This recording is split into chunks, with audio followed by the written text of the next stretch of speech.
Now, we've just seen many examples coming from the scripture, and we have to understand you're not the Babylonian teachers that lied, the Christian pastors, the teachers that lied. You're not as qadash as they want you to believe. See, if they can have you to think you are so qadash, there's nothing much for you to do. Just keep the law, statutes, and commandment. In the land of captivity, you must have a mindset that keeping the law, statutes, and commandments in Babylon is not enough for the Most High. That's not enough. It's not enough. Why? Because the land has been polluted. The people are polluted. You must know and understand. You're polluted. You're living in the land of the polluted.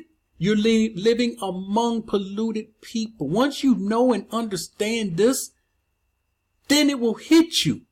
That's why he told us to come from among them. That's why he said, move from out of the midst of her. That's why he said, you stay in her, you will partake of her iniquity, and you will partake of her plague. Whatever's coming to her, it will hit you too. And we just got examples from the scriptures. And I hope it's starting to resonate with some of the ones that's just finding out what's really going on because you've been lied to, because no one's bringing out these scriptures. Your churches, they only use the Bible. We have more than the Bible. We had books, and this is something they can't go into these other books. So we have to understand that when the people was in the land, they did things they had no business doing. The land was polluted because of their works. You have to understand the importance of your deeds, the things you are doing. You have to understand the deeds of those, your neighbors that's living next to you. When you have two men in a house beside you or in the same building with you, they're in the bed together having relation, their iniquity affects you. You're in the bed with them. The Most High look at you. He see you in the bed with them. And no, he's not with us. He's too qadash. He always leave our presence. If we had when he was with us in the wilderness, read the scripture. Read the Torah. He was with us in the wilderness when there was something. When discharge comes from a man, whether it's through a night vision, they had to remove him from the camp or the Most High would leave us.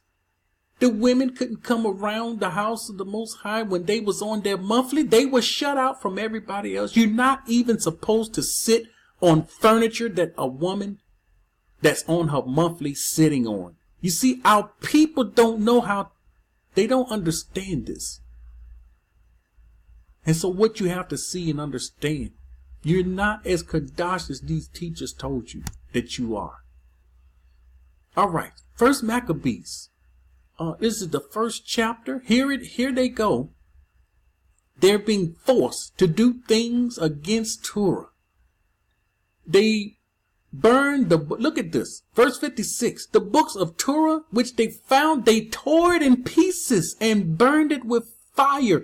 That's why the New Testament, there is no New Testament in Aubrey. None. Because they burned it with fire.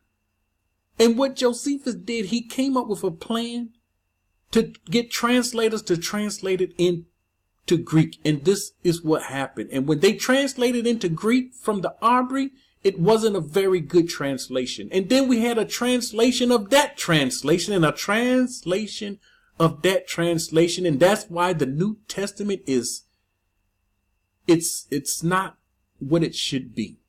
But some of the New Testament lines up with Torah. We're not scrapping all of the New Testament. Do we scrap all of Shaul? Yes, scrap all of Shaul. But we don't scrap all of the New Testament because some of it lines up. But there are some holes and problems with it. So they love to burn our books. They don't want you and I living righteously. You think they want you living righteously? The book of the covenant was found. Anyone adhering to the Torah, the king condemned to death. So they was told, if you do this, Here's a point. A point is coming up. You will be killed. And they use violence against Yasharal, against these. Months after month, they went through violence. And on the 25th day, they offered on the offering. Here they go. Burnt offering. According to the degree, they put to death the women and their children that were circumcised. You see, they're saying circumcision is nothing. And they put to death the women and their children that were circumcised, and their families, and those who circumcised them, and they hung their infants from their mother's neck. They hung the infants from their mother's neck. Here they go, feeding our children to the crocodiles, killing innocent babies. But many of Yasharal stood firm. Can you stand firm in all of this adversity? And were resolved in their hearts not to eat unclean food. They made them eat unclean food. They resolved, a few of them, they resolved in their hearts not to eat unclean food. They choose to die. Here's verse 63. This is what I want to get to. They choose to die than to be defiled by their food. And here you go in America, eating defiled food, thinking you are qadash, eating abominable food, abominable flesh, and you think you're qadash. You can't say, I'm not eating swine. They're putting it in almost everything. Look up the video of the man shopping. He's putting food in his baskets, everything that has swine in it. So they refuse to be defiled by their food or to profane the qadash covenant, and they did die. So they rather die than to do what they were being told to do. Leviticus 18:25-27. For the land is defiled. The Most High is saying the land is defiled. Therefore I visit the punishment of its iniquity upon it. And the land vomits out its inhabitants. Once the qadash land gets defiled, it vomits out its inhabitants. Babylon can't do this. Babylon is not a qadash land. It's been defiled. It was never set apart. It was never that land. It was set apart for captivity. So it can't vomit you out. But the qadash land vomits out the inhabitants because of what they did, because of their inoquities. We made the land sick. This is what you have to understand. That land, I did a video, living land. I know this land is alive. I had an experience with the living land. And some things happened to me. I said, that's when I knew this land is alive. Then I read in the scripture, the land praying to the Most High. And I start putting all this stuff together. And the Most High had me put together the living land. And many of you probably never even saw or heard of that video.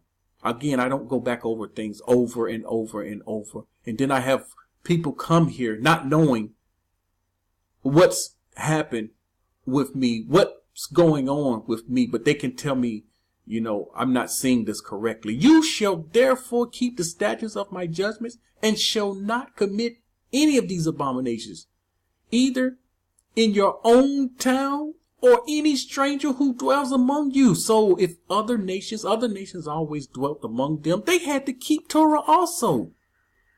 In the wilderness, there will be other nations. The first time they went into the wilderness, I made known there were others that was with them. They had to keep Torah also. You're not exempt. For all these abominations the men of the land have done, who were before you, and thus the land is defiled. So that land got defiled because all the abomination that the people did that was before him. Now, one thing positive about the land, and I brought this out many times, 2 Baruch 71:1, you need to understand, again, the land is alive. This land is a living land. This land prays and talks to the Most High. This land moves. This land breathes. This land is alive. And the qadash land shall have favor on its own, and it shall protect its inhabitants at that time. So the Most High is going to protect his people in this land, and the land itself will protect the people, the inhabitants, at that time, at the time of the end. So all the other things people are concerned about, they're concerned about the wrong thing. You need to see the video. Our people are concerned about the wrong thing. I saw this when I started this channel. I'm like, they're worried about this. They're concerned about this, that, and this other. How are you not concerned about the right things? All these other things is no concern. We shouldn't be worried about things that we have no business with. It's not going to affect us. It's not our ultimate destruction. You should be looking at what's your ultimate destruction. Staying in a polluted land amongst a polluted people is your ultimate destruction. And don't believe the lie. The Most High is going to gather you. He says it right there. I will gather my people from the four corners of the earth. They don't know the order of prophecy. Babylon will be gone at that time. When Yahushua comes back, Babylon will be gone.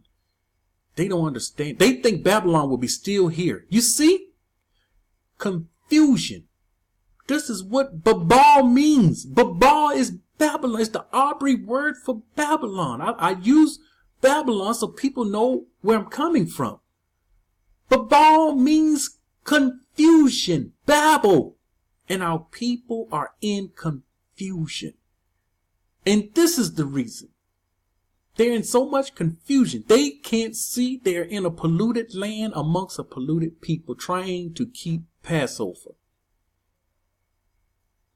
You're not as qadash as you think you are. We had too many people lying to us. It's time for us to dig into the Most High's word for ourselves and we need to get an understanding of what he's saying and stop. This is important. We need to stop adding to his word. Stop adding words to his word. We don't need to add anything or take away. Don't take away. Deliver thyself. Don't take that away. Proclaim it. It says deliver yourself and those that delivered themselves, those that came out. This is what the scripture says. Those that escaped. That's saying they have to do something. It didn't say those that the Most High gathered when they did nothing. There's something we have to do. We need to know what it is. This is our instructions. The Most High give us a couple of ways out. We could take the easy way or we could take the hard way. But we're going to take a way.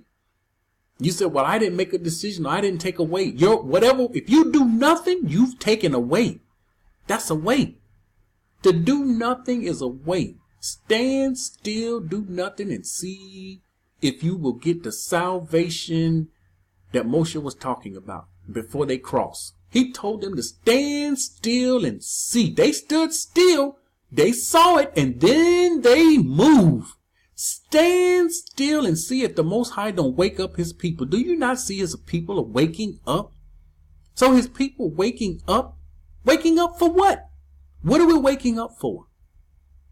And there's an enemy looking at an awakening, ready to pounce on top of us. He knows the time has come for me to pounce these people. Power was given over unto him to all, and he's going to exercise this power. The book of Daniel says he's going to make war with the righteous, those that's trying to keep the Torah. He's going to make war with these people, and he will slaughter them until the time is time for the Mashiach to come. A polluted land for a polluted people.